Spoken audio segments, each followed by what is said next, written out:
बाबतीमध्ये काम करत असणाऱ्यांचं जे काही त्यांच्या अंगामध्ये गुण आहेत ते गुण समाजाच्या पुढे कसे येतील, त्यांचे विचार समाजाच्या पुढे कसे येतील याबद्दलचा प्रयत्न हा वेगवेगळ्या संस्था करत असतात आणि त्यांना राज्य सरकार मदत करत असतं त्या आणि अशा प्रोत्साहन पण देत असतं.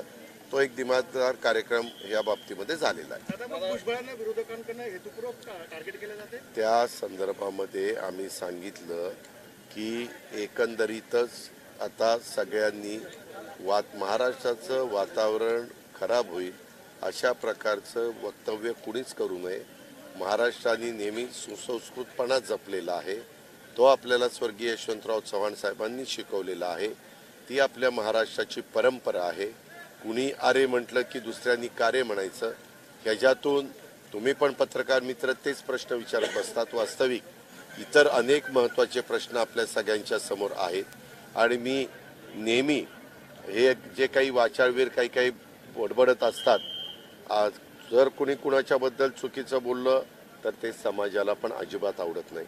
समाज पण शांत बसून ह्याची नोंद घेत असतो आणि म्हणून एकंदरीतच सर्वांनीच कुठल्याही बाबतीमध्ये काम करत असताना प्रत्येकाला संविधानाने आपली आपली भूमिका मांडण्याचा अधिकार डॉक्टर बाबासाहेब आंबेडकरांनी आपल्याला दिलेला आहे संविधानाच्या माध्यमातून. परंतु त्या अधिकाराचा वापर करत असताना कुणाची मनं दुखवणार नाही. आपल्या मनामध्ये जो काही न्याय कुणाला द्यायचा आहे तो न्याय कायद्याच्या नियमाच्या चौकटीमध्ये राहून कसा देता येईल अशा प्रकारचा प्रयत्न केला पाहिजे असं माझं स्पष्ट आहे. नंदुरबार जिल्ह्यामध्ये 3000 शेतकऱ्यांनी पपई आणि केळीचा विमा काढला होता. तो शासनाच्या याच्यात नव्हता. नुकसान झाल्यावरही त्या शेतकऱ्यांनी पैसे भरूनही त्यांना अजूनही मदत मिळालेली नाही. ही आपण मला माहिती दिलेली आहे. मी उद्याच्याला सोलापूर जिल्ह्याच्या दौऱ्यावर आहे. परवा दिवशी पण मी असंच कुठं बाहेर दौऱ्यावर आहे. मी सोमवारी कदाचित मुख्यमंत्री महोदय कॅबिनेट घेणार आहे. त्यावेळेस कृषी विभागाची ज्यावेळेस आम्हाला संपूर्ण पीक पाणीचा माहिती देतात. डिकले इथं कोण डिकले तू जवळ थांबत चल. ह्या भागामध्ये ह्यांचा अशी तक्रार आहे 3000 शेतकऱ्यांना पीक विम्याचे पैसे फळ उत्पादक शेतकऱ्यांना पपई आणि केळी ह्याच्याबद्दलचे नंदुरबार जिल्ह्यातले मिळाले नाहीत. म्हणजे मी त्याच्याबद्दलची माहिती घेतो आणि कशा प्रकारे मदत करता येईल, मार्ग काढता येईल हा अवश्य आम्ही विचार करू. मी आपल्याला सांगू का, ह्या ज्या कारवाया आहेत त्या आज चाललेल्या नाही आहेत. जर कुणाच्याबद्दल काही वेगळ्या प्रकारची माहिती आली, काही सोर्समधनं त्यांना माहिती मिळाली तर आपल्या महाराष्ट्रामध्ये CIDला, पोलीस खात्याला, अँटी करप्शन ब्युरोला, EOWला या वेगवेगळ्या आपल्या चौकशी करणाऱ्या ज्या संस्था आहेत पोलिसांशी संबंधित त्यांना चौकशी करण्याचा अधिकार आहे. GSTला पण त्यांच्याकडे काही माहिती आली तर बाबा ह्यांनी GST भरला की नाही हा बघण्याचा अधिकार आहे. एक्साईजच्या बद्दल पण तसंच आहे. तशा पद्धतीनं केंद्रातल्या पण काही संस्था आहेत त्यांना स्वायत्तता आहे. इन्कम टॅक्स असेल, ED असेल, त्याच्या संदर्भातल्या इतर वेगवेगळ्या CBI असेल, त्याच्यामध्ये अशा वेगवेगळ्या संस्था आहेत त्या त्यांचं काम करत असतात. जर चौकशी करताना ज्यांची चौकशी केली जाते त्याच्यामध्ये काहीच जर तथ्य नसेल तर त्यांना काहीच होत नाही. तथ्य असेल तर त्या संदर्भातली पुढची ऍक्शन होते. प्रवीण दरेकरांनी ईडीच्या ज्या रोहित पवारांच्या चौकशीवरून असं म्हटलं होतं की प्रतिभा काकींना. एक मिनिट ऐका.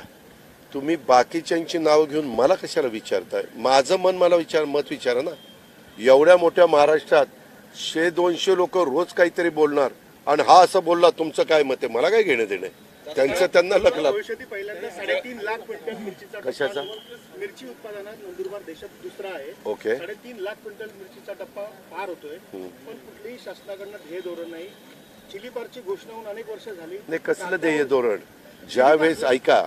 ज्यावेळेस एखादं पीक मोठ्या प्रमाणावर येत असतं त्याच्यातनं मार्केट जर व्यवस्थित असलं तर शेतकऱ्यांना ते व्यापारी माल घेतात, माल घेऊन जातात. आत्ता पण मी तिथं बसलो होतो तेव्हाच मला एका माझ्या महिला भगिनीनं स्ट्रॉबेरी दिली.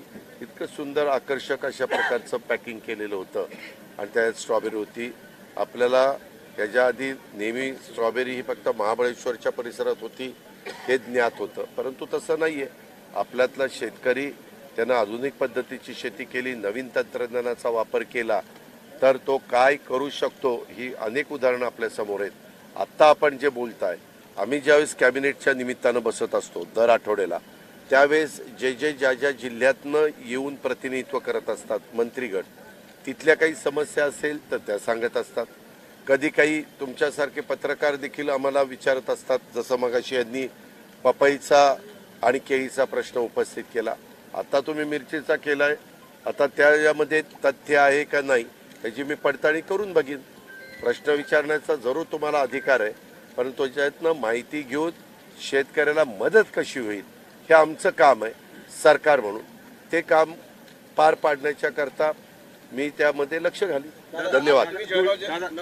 नंदुरबार जिल्ह्यातील